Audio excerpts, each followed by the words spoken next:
ಬೇರೆ ವತಿಯಿಂದ ತರ್ತಕ್ಕಂಥದ್ದು, ಯೋಜನೆಗಳನ್ನ ತರ್ತಕ್ಕಂಥದ್ದು ಸಾಕಷ್ಟು ಮಾಡಿದೀವಿ.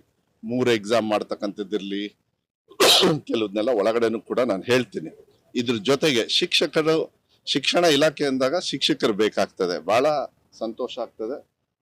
12-13 ಸಾವಿರ ಜನರು, ನೀವು ಲಾಸ್ಟ್ ಟೈಮ್ ಕೇಳಿದ್ರಿ ಪ್ರಶ್ನೆ, ನಂಗೆ ನೆನಪಿದೆ. ಏನ್ ಸರ್ ಶಿಕ್ಷಕರೇ ಇಲ್ಲ ಅಂತ ಹೇಳಿ. ನಂಗೆ ಸಮಯ ಕೊಡಿ, ನಾನು ಶಿಕ್ಷಕರ ನೇಮಕಾತಿಯನ್ನ ಪೂರ್ಣ ಮಾಡ್ತೀನಿ, ಎಷ್ಟಾಗುತ್ತೋ ಅಷ್ಟು ಹಂತವಾಗಿ ಅಂತ. ನಿಮ್ಮ ಹತ್ರ ಮಾತಾಡಾದ್ಮೇಲೆ ಸುಮಾರು 12,500 ಸಾವಿರ ಟೀಚರ್ಸ್ ನೇಮಕಾತಿ ಆಯ್ತು. ಈಗ ಮೊನ್ನೆನೂ ಕೂಡ ಇನ್ನೊಂದು 1,500 ಸಾವಿರ ಬ್ಯಾಲೆನ್ಸ್ ಇತ್ತು, ಅದು ಕೂಡ ಆಗಿದೆ. ಅದನ್ನ ನೇಮಕಾತಿಗೆ ಸ್ಟಾರ್ಟ್ ಮಾಡ್ತೀವಿ.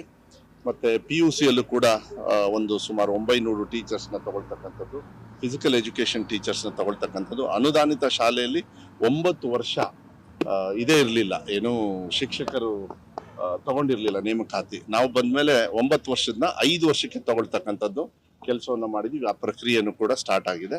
ಮತ್ತೆ ಕಲ್ಯಾಣ ಕರ್ನಾಟಕ ಭಾಗದಲ್ಲಿ ಸುಮಾರು 6,000 ಚಿಲ್ಡ್ರೆ ಏನು ಶಿಕ್ಷಕರ ಕೊರತೆ ಇತ್ತು, ಅದು ಇವಾಗ ಸುಮಾರು 5,800 ಶಿಕ್ಷಕರನ್ನ ತಗೊಳ್ತಕ್ಕಂಥ ವ್ಯವಸ್ಥೆಯನ್ನ ನಾವು ಅದನ್ನು ಕೂಡ ಪೂರ್ಣ ಮಾಡಿದೀವಿ. ಅದನ್ನ ಮೊನ್ನೆ ಕಲಬುರಗಿಯಲ್ಲಿ ಏನು ಕ್ಯಾಬಿನೆಟ್ ಮೀಟಿಂಗ್ ಆಯ್ತು, ಅದು ಕೂಡ.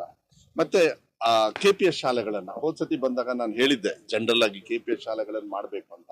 ಈಗ ಅದು ಕೂಡ ಪ್ರೋಸೆಸ್ ಸ್ಟಾರ್ಟ್ ಆಯ್ತು. ಒಂದೊಂದೇ 1 ವರ್ಷದೊಳಗೆ ಸುಮಾರು 500 KPS ಶಾಲೆಗಳನ್ನ ಶುರು ಮಾಡಿ ಮಕ್ಕಳಿಗೆ ಅನುಕೂಲ ಆಗ್ತಕ್ಕಂಥ ವ್ಯವಸ್ಥೆಯನ್ನ, ಮತ್ತೆ ದ್ವಿಭಾಷಾ ಯಾಕಂದ್ರೆ ಕನ್ನಡ ಭಾಷೆನ ಬಿಟ್ಟು ಹೋಗೋದಕ್ಕಾಗೋದಿಲ್ಲ. ಸೊ ದ್ವಿಭಾಷಾ ಮೀಡಿಯಂ ಅಂದ್ರೆ ಇಂಗ್ಲಿಷು ಕನ್ನಡ ಮೀಡಿಯಂ ಇರ್ತಕ್ಕಂಥ ಶಾಲೆಗಳನ್ನ LKG UKG ಅನ್ನ ಮಾಡಿದ್ವಿ. ನೋಡಿ, ಹಿಸ್ಟ್ರಿ ಒಂದು ಕ್ರಿಯೇಟ್ ಮಾಡಿದ್ವಿ. ಕಲ್ಯಾಣ ಕರ್ನಾಟಕ ಭಾಗದಲ್ಲಿ LKG UKG ಓಪನ್ ಮಾಡಿ ಕೇವಲ 41 ದಿವಸದೊಳಗೆ 43,000 ಮಕ್ಕಳು ಇವತ್ತು ಅಡ್ಮಿಷನ್ ತಗೊಂಡ್ರು ಸರ್ಕಾರಿ ಶಾಲೆಯಲ್ಲಿ. ಮತ್ತೆ ಬಹಳ ಹೆಮ್ಮೆ ಏನು ಅಂತ ಹೇಳಿದ್ರೆ, ನಮ್ಮ ಮೇಲೆ ವಿಶ್ವಾಸ ಇಟ್ಕೊಂಡು, ಮಾನ್ಯ ಸಿದ್ದರಾಮಯ್ಯ ಅವರ ಮೇಲೆ, ಸರ್ಕಾರದ ಮೇಲೆ ವಿಶ್ವಾಸ ಇಟ್ಕೊಂಡು, ಯಾರು ಸರ್ಕಾರಕ್ಕೆ ಅಷ್ಟು ಈಸಿಯಾಗಿ ದುಡ್ಡು ಕೊಡೋದಿಲ್ಲ.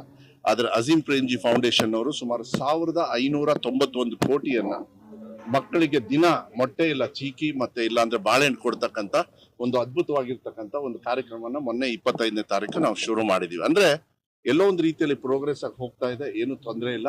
ಮಕ್ಕಳಿಗೆ ಒಂದು ಹಂತವಾಗಿ ಸಮಾನತೆಯ ಶಿಕ್ಷಣವನ್ನ ಕೊಡ್ತಕ್ಕಂಥದ್ರಲ್ಲಿ ಒಳ್ಳೆ ಕ್ವಾಲಿಟಿ ಆಫ್ ಎಜುಕೇಶನ್ ಕೊಡ್ತಕ್ಕಂಥದ್ದನ್ನ ನಾವು ಮಾಡ್ತೀನಿ ಅಂತಕ್ಕಂಥದ್ದು ವಿಶ್ವಾಸವನ್ನು ಕೂಡ ಇದೆ. ತುಂಬಾ ಬ್ಯಾಕ್ಲಾಗ್ಸ್ ಇದೆ, ಬ್ಯಾಕ್ಲಾಗ್ಸ್ ನ ಸರಿ ಮಾಡ್ತಕ್ಕಂಥದ್ದು ವ್ಯವಸ್ಥೆ. PUC ಮಕ್ಕಳು ಲ್ಯಾಬ್ ಸಂಬಂಧಪಟ್ಟ ಇಲ್ಲ, ಲ್ಯಾಬ್ಸ್ ನೆಲ್ಲ ಈಗ ನಾವು ಬಂದ ಮೇಲೆ ಲ್ಯಾಬಿಗೆ ಸುಮಾರು 12.5 ಕೋಟಿ ಲ್ಯಾಬ್ಸ್ಗೆ ಇರ್ತಕ್ಕಂಥದ್ದು ಮಾಡಿದೀವಿ.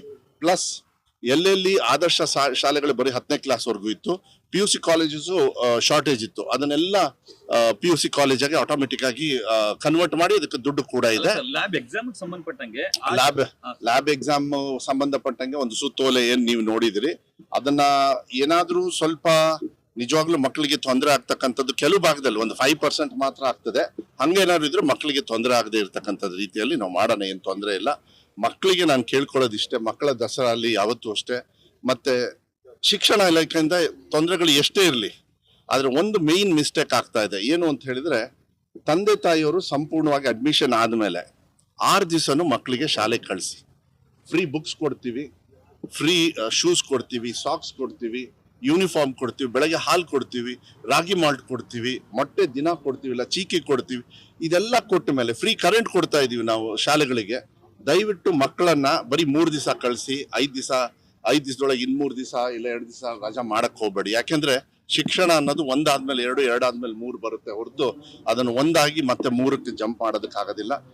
ಈ ದೇಶ ಏನಾದ್ರೂ ಅದ್ರ ಪಾಡಿಗೆ ಅದು ಬದಲಾವಣೆ ಆಗಬೇಕು. ಇವತ್ತಿನ ಒಂದು ಗೊಂದಲದ ರಾಜಕಾರಣದೊಳಗೆ ಜಾತಿ ಧರ್ಮ ಎಲ್ಲ ಬಂದ್ಬಿಟ್ಟಿದೆ.